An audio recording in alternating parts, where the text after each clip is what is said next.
Yes, good morning to all of you. On yesterday, we were discussing about the heat engine, and in the heat engine, we have discussed about the source of heat, which is known as heat reservoir, and which is at high temperature, that is T1. And second one is the sink, which is at the lower temperature. So we have maintained two bodies. First one is at higher temperature, and second one is at lower temperature, and that second body is known as sink, and its temperature is T2 at lower temperature, and one agent we used to do the work, that is known as working substance. तो working substance की help से हमने क्या किया था, उस heat engine में work done को समझा था कि किस तरह से पिस्टन अपवर्ड डाउनवर्ड डायरेक्शन में जाएगा, एक्सपेंशन कंप्रेशन करेगा, और जो व्हील होगा, जो पुली होगी, उसका वन रिवोल्यूशन कंप्लीट होगा by movement of the piston inward and outward. Okay, तो पिस्टन का जो एक साइकिल कंप्लीट होगा तो हमारा जो व्हील होगा या पुली होगी उसका भी वन साइकिल ही कंप्लीट होगा। ऐसा हमने स्टडी किया था फॉर एग्जांपल। इसके बाद में हम लोग ये स्टडी करेंगे कि ये इंजन सबसे पहले किसने डिजाइन किया था, तो आंसर है कार्नोट।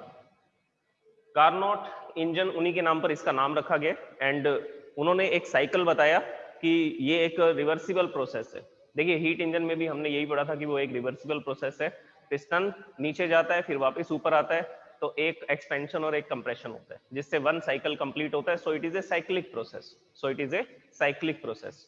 और हीट इंजन के अंदर हमने ये भी स्टडी किया था कि उसका टेम्परेचर हम मेंटेन करते हैं T1, that is high temperature.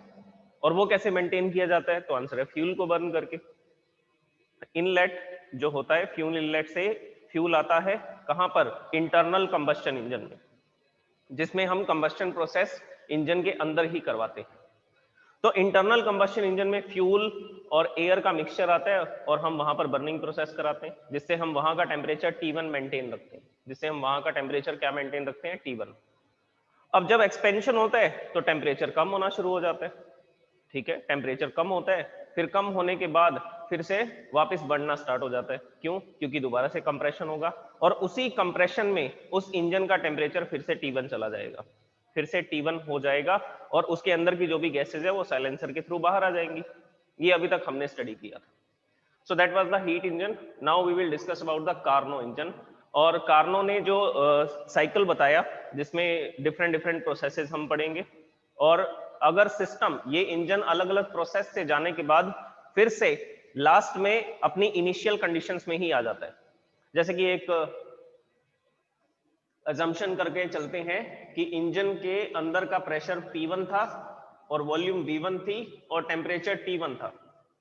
तो हमने क्या किया, इंजन को डिफरेंट डिफरेंट प्रोसेस से गुजारा, कभी एक्सपेंशन किया, कभी कंप्रेशन किया। तो ऐसा करते करते लास्ट में हम फिर से उसके अंदर जो गैस थी उसको फिर से इस कंडीशन में ले आए, उसके पैरामीटर्स P1 V1 T1 दोबारा से कर दिए, तभी तो हम इसको साइकिल बोल रहे हैं। फिर से इनिशियल कंडीशन में ले आएंगे पूरे सिस्टम को, गैस को।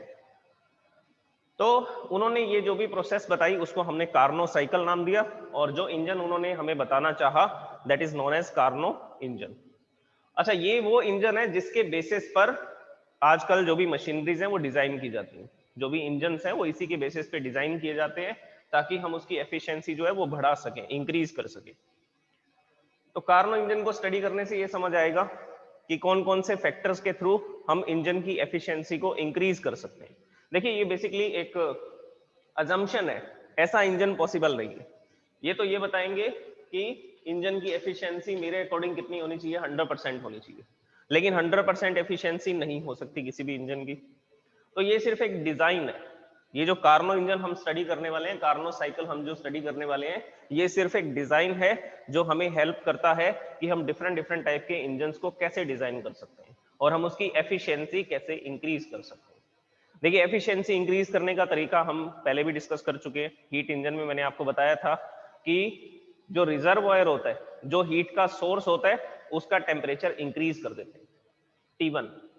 जो रिजर्वॉयर है, इंजन का टेम्परेचर बढ़ा दीजिए तो उस केस में उसकी जो एफिशिएंसी है वो इंक्रीज हो जाएगी।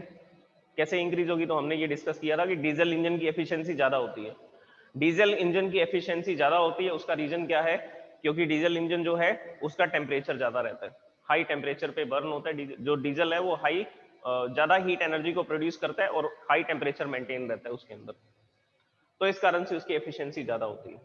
ओके, अब हम कार्नो इंजन को डिस्कस करते हैं। ये कार्नो इंजन क्या है और कार्नो साइकिल किस तरह से डिस्क्राइब किया जा सकता है।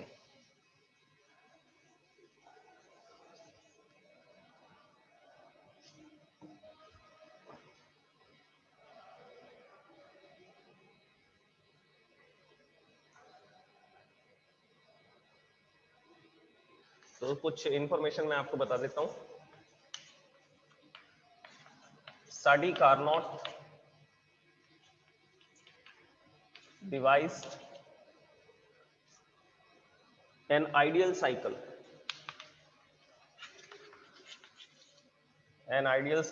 for the operation या वर्किंग लिख सकते हैं, for the working of a heat engine, for the working of a heat engine। और ये कब इन्होंने बताया था? तो आंसर है 1824 में ये इन्होंने डिस्क्राइब किया था कार्नो इंजन को, कार्नो साइकिल को।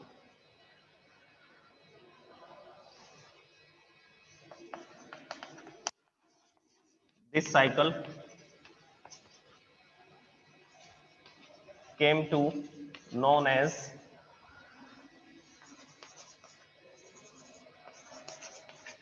Carnot cycle. और ये जो साइकिल था इसको क्या बोला गया? इसको कार्नो साइकिल बोला गया।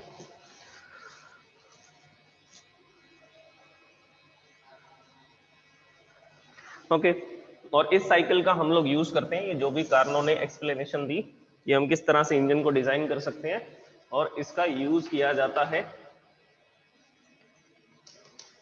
टू डिजाइन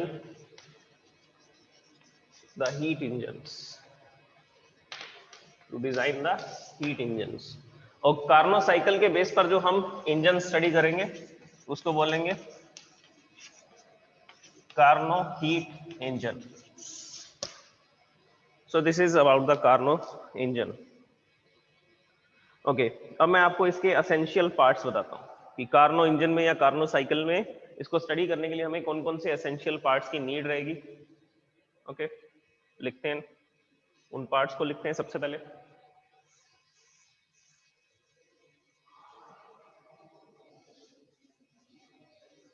फिर मैं आपको इसकी वर्किंग एक्सप्लेन करूंगा, कार्नो साइकिल एक्सप्लेन करूंगा फिर मैं आपको।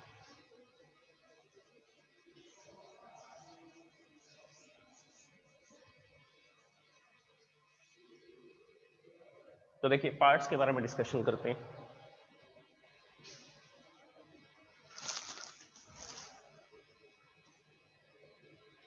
हम लोग स्टडी कर रहे हैं कार्नो इंजन, कार्नो इंजन भी बोल सकते हैं इसको, और इसमें हम लोग पढ़ने वाले हैं इसकी कंस्ट्रक्शन। कंस्ट्रक्शन में एसेंशियल पार्ट्स क्या क्या होंगे? सबसे पहला एक हीट का सोर्स चाहिए होगा। ये तो हमने डिस्कस किया था ना कि फ्लो ऑफ हीट हमें क्रिएट करना पड़ेगा, और फ्लो ऑफ हीट क्रिएट करने के लिए हमें कनेक्शन भी बनाना पड़ेगा। किसमें कनेक्शन बनाना पड़ेगा? तो आंसर है सोर्स और सिंक के बीच में। तो सोर्स होगा हायर टेम्परेचर पे और सिंक होगा लोअर टेम्परेचर पे। तो हम एक कनेक्शन बनाएंगे जिससे हीट एनर्जी हाई टेम्परेचर से लो टेम्परेचर की तरफ फ्लो करेगी। ओके, और इसी फ्लो के कारण हम लोग अपना सिस्टम यूज करेंगे उस फ्लो के रास्ते में, जिससे हमारा वर्क डन होगा, जिससे हम पिस्टन को अपवर्ड डाउनवर्ड मूवमेंट कराएंगे, और पिस्टन के अपवर्ड डाउनवर्ड मूवमेंट करने से क्या होगा, हम अपना व्हील या पुली क्या कर सकते हैं? रोटेट कर सकते हैं। Okay, so we need a basic thing which is a source of heat.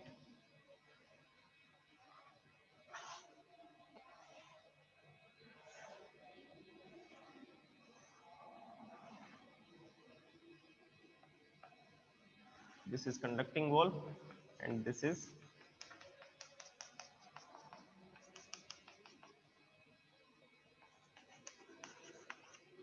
source at temperature, या डायरेक्ट लिख दें eight T1। Source at temperature T1, ये सोर्स है जिससे हम जितनी भी हीट एनर्जी लेना चाहें ले सकते हैं। इसकी थर्मल कैपेसिटी इनफाइनाइट है। आप इससे अगर हीट एनर्जी ले लेंगे तो इसका टेम्परेचर कम नहीं होगा। अगर हम इससे हीट एनर्जी ले लेंगे तो इसका टेम्परेचर क्या नहीं होने वाला, कम नहीं होने वाला। ठीक वैसे ही जैसे समुद्र के अंदर से हम कुछ पानी निकाल लें तो उसका वाटर अगर हम कुछ निकाल लेंगे तो क्या उसके लेवल में डिक्रीमेंट आएगा, तो आंसर है नो। तो इसी तरह से ये जो सोर्स है ये एक बहुत बड़ा सिस्टम है जिसके अंदर से हम जितनी भी हीट एनर्जी निकालना चाहें निकाल सकते हैं, लेकिन इसका टेम्परेचर T1 पर ही मेंटेन रहेगा, कांस्टेंट रहेगा। So this is the source, this is the first part of the Carnot cycle. Second part is insulating stand. Insulating stand है तो एडियाबैटिक वॉल्स होनी चाहिए, तो यहां पर ये इंसुलेटिंग स्टैंड बनाते हैं और इसकी वॉल्स कैसी कर देंगे, adiabatic.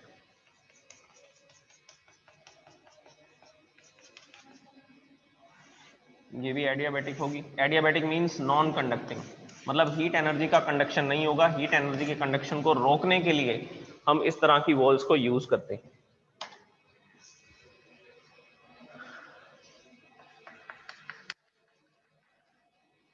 So this is known as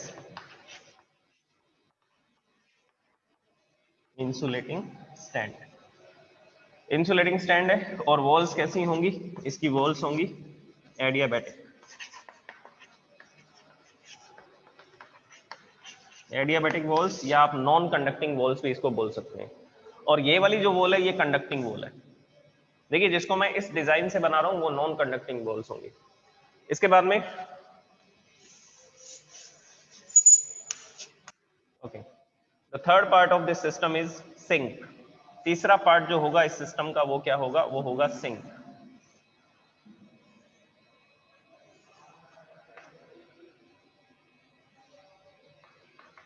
so this is sink at temperature T2। ये सिंक है कितने टेम्परेचर पे, तो आंसर है T2 टेम्परेचर पे। This is the sink at temperature T2। Okay, this is the third part of the system. और sink क्या होता है, सिंक एक ऐसी ऑब्जेक्ट होता है जो लोअर टेम्परेचर पे होता है और उसका टेम्परेचर है T2। हम इसको जितनी भी हीट एनर्जी देना चाहें दे सकते हैं, लेकिन इसका टेम्परेचर उससे इंक्रीज नहीं होगा। तो सिंक का सबसे अच्छा एग्जांपल क्या है, एटमॉस्फेयर, सराउंडिंग्स। अगर मैं 1 किलोग्राम कोयले को जलाऊंगा और उससे जितनी भी हीट एनर्जी प्रोड्यूस होगी वो सारी हीट एनर्जी कहां जाने वाली है, अल्टीमेटली लास्ट में सराउंडिंग्स में जाएगी, एटमॉस्फेयर में जाएगी। तो क्या उससे एटमॉस्फेयर का टेम्परेचर इंक्रीज होगा, तो आंसर है नहीं। उससे एटमॉस्फेयर का टेम्परेचर चेंज नहीं होगा, because atmosphere is very large, very big in comparison to the 1 kilogram of the coal. जो एटमॉस्फेयर है वो 1 किलोग्राम कोयले की कंपैरिजन में बहुत ज्यादा है। तो उस केस में अगर हम वो जो हीट एनर्जी रिलीज होगी सराउंडिंग में तो उससे सराउंडिंग का टेम्परेचर नहीं बढ़ेगा। तो ये जो सिंक है वो क्या है, it is the object which is at the lower temperature. The heat rejected by the working substance will go to the sink।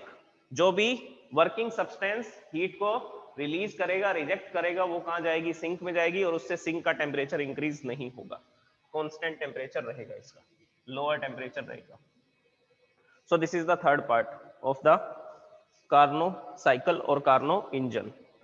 अब देखिए लास्ट पार्ट, फोर्थ पार्ट में देखिए जो इसका एसेंशियल पार्ट है, फोर्थ पार्ट, वो ये है कि हम इसके अंदर एक सिलेंडर यूज करेंगे। This is the cylinder. अब इस सिलेंडर में स्पेशलिटी क्या होगी, इस सिलेंडर की स्पेशलिटी ये है कि इसकी बाकी सारी वॉल्स तो एडियाबैटिक हैं, लेकिन जो इसका बॉटम सरफेस है ये वाला जिसको मैं डार्क कर रहा हूं, दिस सरफेस इज कंडक्टिंग। तो ये एक सिलेंडर लिया हमने जिसकी सारी वॉल्स कैसी मिलेंगी आपको, जिसकी सारी वॉल्स आपको एडियाबैटिक मिलेंगी। तो ये एडियाबैटिक वॉल्स है। और इसी सिलेंडर के अंदर हम लोग क्या फिक्स करेंगे, एक पिस्टन को फिक्स करेंगे। वो पिस्टन भी एडियाबैटिक होगा, उसकी वॉल्स भी कैसी होंगी, उसकी वॉल्स भी नॉन कंडक्टिंग वॉल्स होंगी। तो ये हमने यहाँ पर एक पिस्टन लगा दिया और इसकी वॉल्स भी कैसी हैं, इसकी वॉल्स भी नॉन कंडक्टिंग।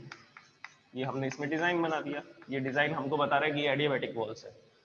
और ये वाली कौन सी वॉल है, ये कंडक्टिंग वॉल है। तो मैं यहां पर इसको लिख देता हूं, this wall is conducting wall, और ये सारी एडियाबैटिक है।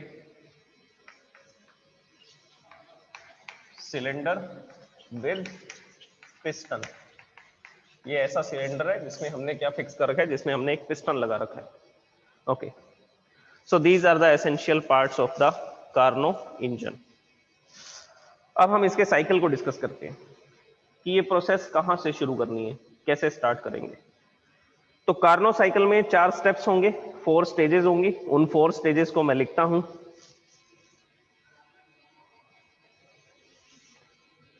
Now we will discuss about the Carnot cycle.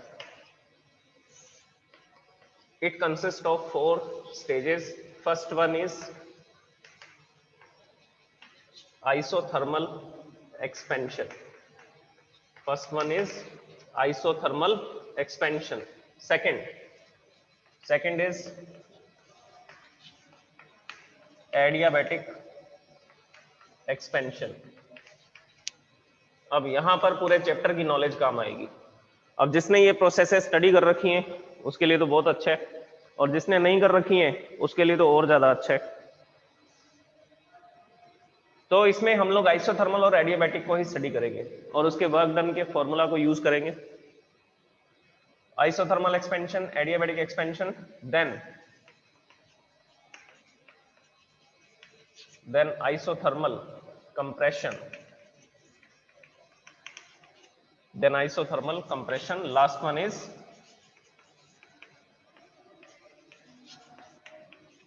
adiabatic expansion. ये वो 4 प्रोसेसेस है, ये वो 4 स्टेजेस है जिसके बाद में सिस्टम दोबारा से अपनी इनिशियल स्टेज में आ जाएगा। ओके, तो कार्नो साइकिल में हमें इन 4 स्टेप्स को स्टडी करना है। ये उस साइकिल के 4 स्टेप्स हैं जिसके थ्रू हम लोग क्या करेंगे, सिस्टम के थ्रू वर्क डन करवाएंगे, और वर्क डन करवाने के बाद उस सिस्टम को दोबारा से उसकी इनिशियल कंडीशन में ले आएंगे आफ्टर दीज 4 प्रोसेसेस। ये 4 प्रोसेसेस लगाने के बाद में last one is not compression expansion, last one is compression.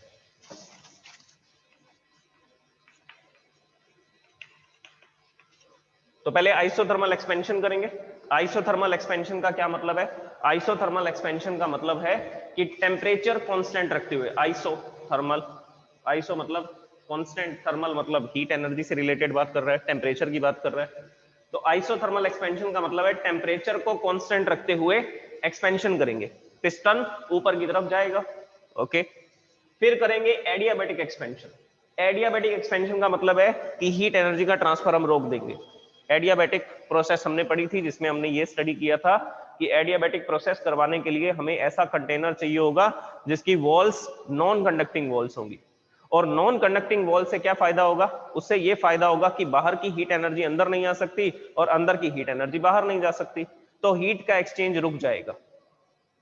तो अगर सिस्टम इस पिस्टन को ऊपर की तरफ लेकर के जाएगा तो वो कंप्लीटली किस पे डिपेंड करेगा? तो वो कंप्लीटली डिपेंड करेगा इस गैस के पार्टिकल्स पे, क्योंकि बाहर से तो हीट एनर्जी मिलेगी नहीं, ये पार्टिकल्स ही इस पिस्टन को ऊपर लेकर के जाएंगे। तो उसको बोला जाता है एडियाबैटिक एक्सपेंशन। इसको हमने ब्रीफली स्टडी किया था, 2-2 दिन खराब किए इन दोनों प्रोसेसेस पे, आइसोथर्मल पे और एडियाबैटिक पे। Okay, then isothermal compression. फिर हम टेम्परेचर को कांस्टेंट रखते हुए कंप्रेशन करेंगे, फिर हम उसकी वॉल्स को नॉन कंडक्टिंग बना करके फिर से कंप्रेशन करेंगे। तो ये 4 प्रोसेसेस हमें इसमें स्टडी करनी है। अब वन बाय वन मैं इसको एक्सप्लेन करता हूँ। It is a very important topic, ये बहुत इंपॉर्टेंट टॉपिक है तो इसको ध्यान से समझिए। तो फर्स्ट स्टेप हम लोग लिखते हैं इसमें आइसोथर्मल एक्सपेंशन। तो पहले स्टेप को स्टडी करते हैं, आइसोथर्मल एक्सपेंशन। देखिए, आइसोथर्मल एक्सपेंशन करने के लिए हमें कुछ एजम्पशंस लेनी पड़ेंगी। सबसे पहला हम ये मानेंगे कि इसमें जो गैस है वो कौन सी गैस है? आइडियल गैस है। देखिए, मैंने आपको ये बताया था, ये जो कार्नो इंजन है ये एक आइडियल इंजन है, मतलब ऐसा इंजन एग्जिस्ट नहीं करता है। ये सिर्फ इसको स्टडी, इसके नेचर को स्टडी करने के लिए कि इंजन को किस तरह से डिजाइन किया जा सकता है। तो हम ये मानते हैं कि इसमें जो गैस है वो आइडियल गैस है। आइडियल गैस जिसके लिए हम लोग PV = nRT इक्वेशन यूज कर सकते हैं। ओके, नेक्स्ट, आइडियल गैस क्या होती है? जिसके जो पार्टिकल्स हैं वो बहुत दूर दूर होते हैं और उनके बीच में कोई भी अट्रैक्शन फोर्सेस नहीं होते हैं, और पार्टिकल्स जब भी कोलाइड करते हैं वॉल्स के साथ में आपस में तो उनकी एनर्जी में कोई चेंजेस नहीं होते हैं, उनकी एनर्जी कांस्टेंट रहती है, बदलती नहीं है। उनकी एनर्जीज कांस्टेंट रहती है, बदलती नहीं है कॉलिजन्स के अंदर, तो वो इलास्टिक कॉलिजन्स होते हैं। ये हमने थर्मल प्रॉपर्टीज ऑफ मैटर में स्टडी किया था आइडियल गैस के बारे में। ओके, तो आइडियल गैस हमने इसमें फिल कर रखी है। उसके अलावा सेकंड जो हमें ये एजम्पशन करनी है कि ये जो पिस्टन लगा हुआ है, ये जो पिस्टन है ये फ्रिक्शनलेस है।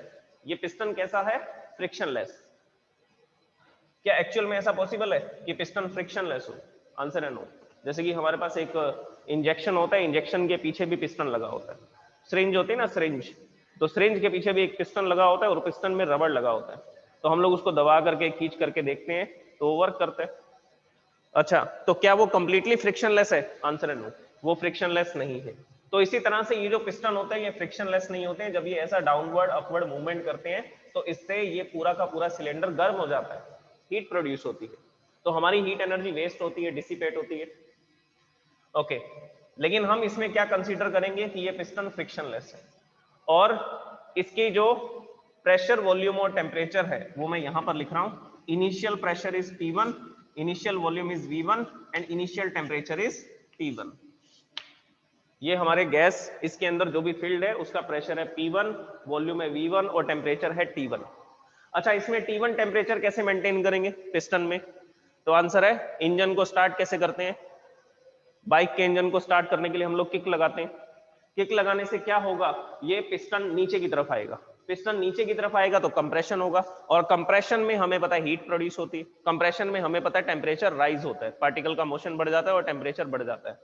तो हम लोग क्या करते हैं, इंजन को स्टार्ट करने के लिए किक लगाते हैं, या हम लोग सेल्फ स्टार्ट करते हैं, मोटर लगा रखी होती है, तो वो भी क्या करती है, वो भी इस पिस्टन को नीचे की तरफ लेकर के आती है, कंप्रेशन करती है। तो जैसे ही कंप्रेशन करेंगे टेम्परेचर को बढ़ा करके क्या कर दिया जाएगा? T1। और जैसे ही इसका टेम्परेचर T1 हो जाएगा इंजन स्टार्ट हो जाएगा। अब फर्स्ट स्टेप क्या है? फर्स्ट स्टेप ये है कि इस सिलेंडर को उठा करके सोर्स के ऊपर रख देंगे। तो मैंने क्या किया, इस सिलेंडर को यहां से उठाया जिसकी वॉल्स एडियाबैटिक थी, इस सिलेंडर को हमने यहां पर रख दिया जिसके अंदर क्या लगा हुआ है, जिसके अंदर पिस्टन लगा हुआ है। Okay, this is our first step.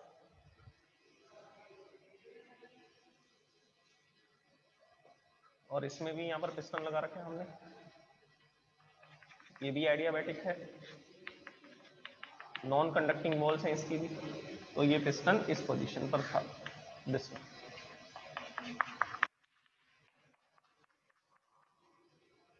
अब इसका टेम्परेचर T1 है, यहां पर भी हमने T1 टेम्परेचर मेंटेन किया, इंजन को स्टार्ट किया।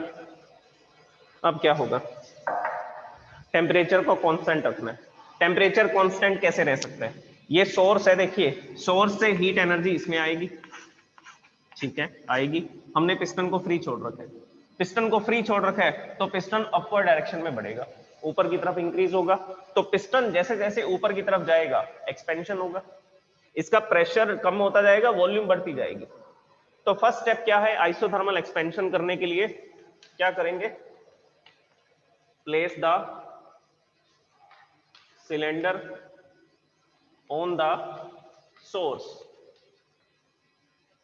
क्या करेंगे, सिलेंडर को सोर्स के ऊपर रख देंगे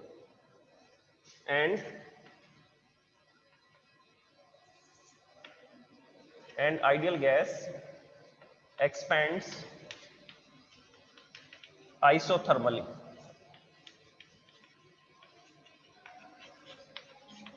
और ये जो गैस है ये एक्सपेंड होगी, कैसे एक्सपेंड होगी? तो आंसर है आइसोथर्मली। आइसोथर्मली एक्सपेंड होगी तो टेम्परेचर तो यहाँ का T1 ही रहेगा।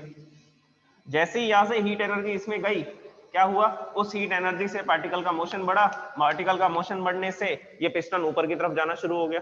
ऊपर की तरफ जाना शुरू हो गया तो पार्टिकल्स ने अपनी एनर्जी से पिस्टन को ऊपर किया, तो पार्टिकल्स की एनर्जी कम हो जाएगी, एनर्जी कम हो जाएगी तो फिर से टेम्परेचर कम होगा, टेम्परेचर जैसे ही कम होगा फिर से सोर्स से हीट एनर्जी मिलनी शुरू होगी, फिर इसका टेम्परेचर T1 हो जाएगा। तो जैसे जैसे ये पार्टिकल वर्क डन करेंगे इस पिस्टन को ऊपर ले जाने में, वैसे वैसे इनकी एनर्जी कम होगी, और इनकी एनर्जी कम होगी तो वो एनर्जी सोर्स से आती जाएगी, सोर्स से आती जाएगी। तो इस तरह से इस प्रोसेस में टेम्परेचर तो कांस्टेंट रहेगा, टेम्परेचर कांस्टेंट रहेगा, इसीलिए हमने क्या वर्ड यूज किया, आइसोथर्मल। और पिस्टन अपवर्ड डायरेक्शन में जा रहा है, वॉल्यूम इंक्रीज हो रही है, वॉल्यूम इंक्रीज हो रही है तो हमने क्या वर्ड यूज किया, expansion. So this is the isothermal expansion in the very first step। सबसे पहले स्टेप में यही हो रहा है। ओके, अब इसके लिए हमें एक ग्राफ भी बनाना पड़ेगा, बिना ग्राफ के इन प्रोसेसेस की स्टडी नहीं की जा सकती। तो मैं यहां से कुछ पोर्शन को इरेज करता हूं और स्पेस बनाते हैं ताकि हम ग्राफ को भी साथ साथ स्टडी कर सकें।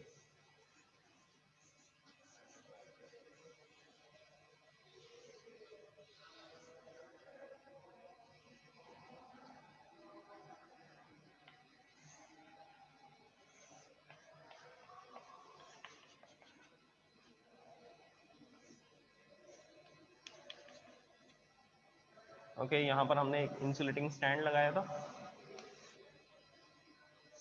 जिसकी सारी की सारी वॉल्स एडियाबैटिक थी।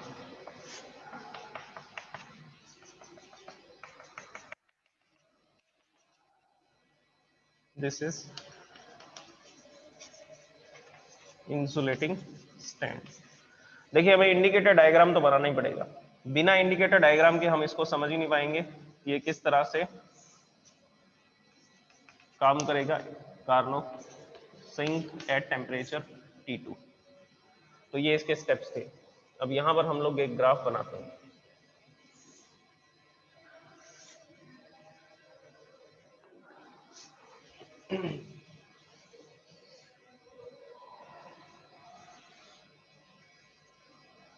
This is 0. Here we are writing about the pressure and this axis we are using for the volume. और ये एक्सिस हम किसके लिए यूज कर रहे हैं? वॉल्यूम के लिए, ताकि हम वॉल्यूम को एक्सप्लेन कर सकें कि वॉल्यूम इंक्रीज होगी या डिक्रीज होगी। ओके, अब इसके बाद में सबसे पहले हम इसकी इनिशियल कंडीशंस को बताना चाहते हैं। इनिशियल कंडीशन को हम ये बताएंगे कि हमारा जो ग्राफ है वो यहां से स्टार्ट होगा। ये इसकी इनिशियल कंडीशन है A, जहां पर इसका प्रेशर था P1, वॉल्यूम थी V1, टेम्परेचर था T1। अब क्या किया हमने? इसको आइसोथर्मली एक्सपेंड किया। आइसोथर्मली एक्सपेंड करने के लिए हमने इस पिस्टन को उठा करके सोर्स के ऊपर रख दिया, जिससे ये बार बार हीट एनर्जी ले रहा है और धीरे धीरे पिस्टन ऊपर की तरफ जा रहा है। लेकिन इस पूरी प्रोसेस में क्या कांस्टेंट रह रहा है? तो आंसर है टेम्परेचर कांस्टेंट रह रहा है। एक्सपेंशन हो रहा है तो यहां पर इसकी वॉल्यूम है V1 और धीरे धीरे इसकी वॉल्यूम बढ़ती जा रही है, और जब ग्राफ यहां तक पहुंच गया B पॉइंट तक, तब इसकी वॉल्यूम क्या हो चुकी है? तब इसकी वॉल्यूम हो चुकी है V2। तो पहले वॉल्यूम V1 थी, अब इसकी वॉल्यूम V2 हो चुकी है। अच्छा, इस केस में हमें यह भी बताना पड़ेगा कि क्या हो रहा है, प्रेशर, वॉल्यूम और टेम्परेचर में क्या चेंजेस हो रहे हैं। तो ये B पॉइंट हमने यहां लिखा, यहां पर प्रेशर हो गया P2, वॉल्यूम होगी V2, टेम्परेचर T1 ही है। टेम्परेचर T1 क्यों है? Because it is isothermal process. जो टेम्परेचर है वो क्या रहेगा? Temperature remains constant. So this is the first step, जिसमें हमने A से B तक पिस्टन को एक्सपेंड करवाया। वॉल्यूम जो है वो V1 से क्या हो चुकी है? V2 हो चुकी है, इंक्रीज हो चुकी है। अब हम इसमें क्या करेंगे? इसमें वर्क डन को भी लिखेंगे कि वर्क डन कैसे किया जाएगा। तो आइसोथर्मल प्रोसेस में हमने वर्क डन को स्टडी किया था, तो उसके लिए हम लोग फॉर्मूला यूज करते हैं। तो ये सबसे पहली प्रोसेस है, तो ये जो भी वर्क डन करेगा उसको हम W1 से लिख देंगे। और इस वर्क डन को लिखने के लिए हम एक फॉर्मूला यूज करेंगे, that is nRT1 log V2 upon V1।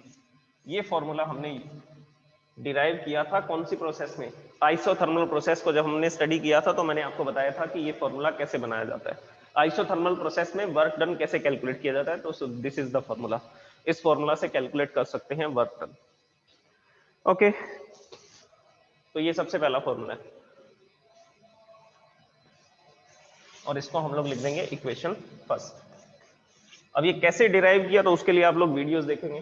कौन सी वीडियो देखेंगे? आइसोथर्मल प्रोसेस की, जिसमें हम लोग वर्क डन को कैलकुलेट करते हैं। ओके, अब इसके बाद में हम लोग सेकंड स्टेप लगाना चाहते हैं।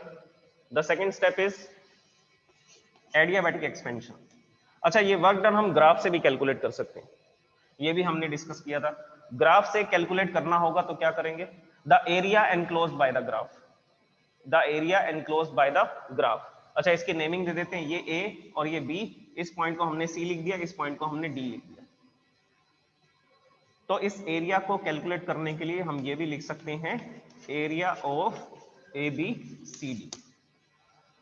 सो this is the work done in the isothermal expansion. Graph से भी इसको कैलकुलेट कर सकते हैं, लेकिन हम उसको अभी नहीं लिख रहे हैं, हम इसको मैथमेटिकल मेथड से ही सॉल्व कर रहे हैं। Okay, now see the second process we have to apply on this Carnot cycle. Second one is adiabatic expansion. देखिए, एडियाबैटिक एक्सपेंशन करने के लिए हमें इस सिलेंडर को उठा करके कहां रखना पड़ेगा? तो आंसर है इस इंसुलेटिंग स्टैंड पर रखना पड़ेगा। ये जो इंसुलेटिंग स्टैंड है, या इंसुलेटिंग, आप इसको पैड भी बोल सकते हैं, तो इंसुलेटिंग स्टैंड पर इसको उठा करके रख देंगे।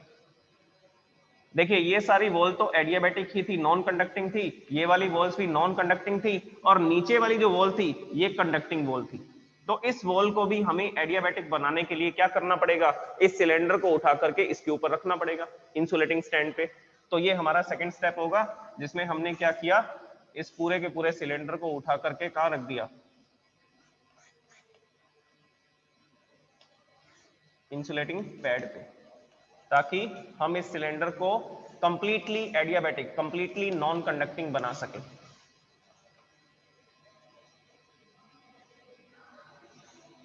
ये पिस्टन इसमें लगा हुआ है, ये भी एडियाबैटिक है, ये भी नॉन कंडक्टिंग पिस्टन है।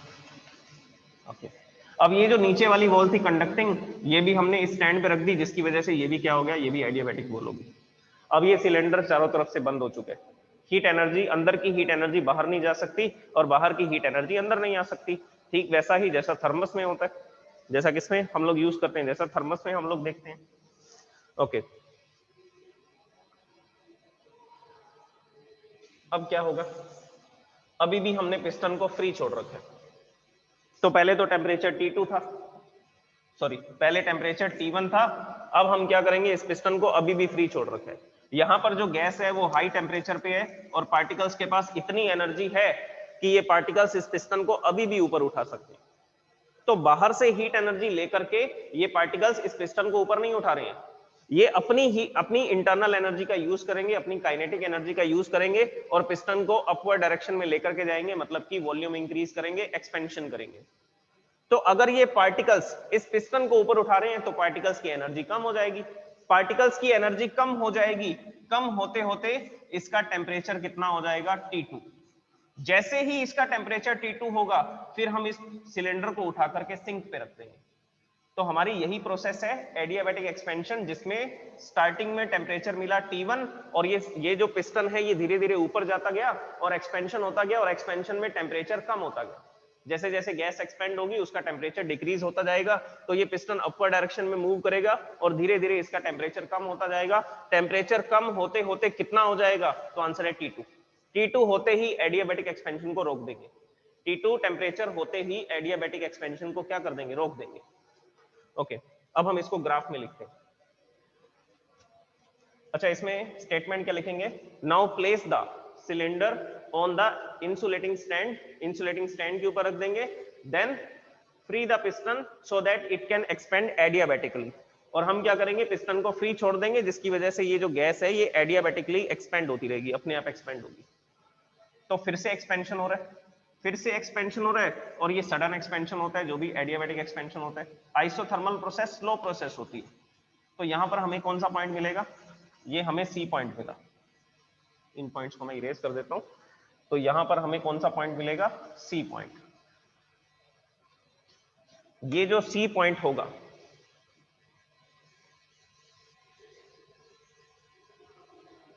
यहां पर प्रेशर, वॉल्यूम और टेम्परेचर कितने हो जाएंगे? तो उसको लिखते हैं। प्रेशर इंक्रीज होगा क्या, या डिक्रीज होगा? तो आंसर है डिक्रीज होगा। एक्सपेंशन हो रहा है ना, एक्सपेंशन हो रहा है तो प्रेशर कम हो जाएगा। तो ये C पॉइंट तक हम इस ग्राफ को लेकर के आए। कैसे लेकर के आए? तो आंसर है एडियाबैटिकली एक्सपेंड करके। So this is the C point. At C point the pressure will become P3, volume will become V3 and temperature will become T2। इसका प्रेशर और कम हो गया, पहले P2 था, P2 से P3 हो गया। देखिए डिक्रीज हो रहा है, ग्राफ नीचे की तरफ आ रहा है, ऐसा डाउनवर्ड डायरेक्शन में, तो प्रेशर कम हो रहा है। और इधर बढ़ रहा है तो वॉल्यूम इंक्रीज हो रही है, और टेम्परेचर T1 से T2 हो गया, क्योंकि एडियाबैटिकली एक्सपेंड किया हमने। पार्टिकल्स ने अपनी एनर्जी खर्च करके इसको, पिस्टन को अपवर्ड डायरेक्शन में राइज किया। तो यहां पर ये जो प्रोसेस थी ये था आइसोथर्मल एक्सपेंशन। बी से सी तक का जो ग्राफ है वो ग्राफ बता रहा है एडियाबैटिक एक्सपेंशन को। अब एडियाबैटिक एक्सपेंशन में कितना वर्क डन हुआ, अब इस प्रोसेस में कितना वर्क डन होगा उसको लिखते हैं। तो एडियाबैटिक एक्सपेंशन में जो वर्क डन होता है उसको हम W2 से लिखेंगे, क्योंकि ये सेकंड प्रोसेस है। सेकंड प्रोसेस में जो वर्क डन होगा उसके लिए हमें एडियाबैटिक प्रोसेस का वर्क डन का फॉर्मूला लगाना पड़ेगा। तो वो फॉर्मूला था R/1 minus gamma, R/1 minus gamma, और इसमें हम लोग टेम्परेचर को लिखेंगे that is T2 minus T1, final temperature minus initial temperature, T2 minus T1। So this is the work done in this adiabatic expansion। तो ये adiabatic expansion का work done होगा। ओके ठीक है।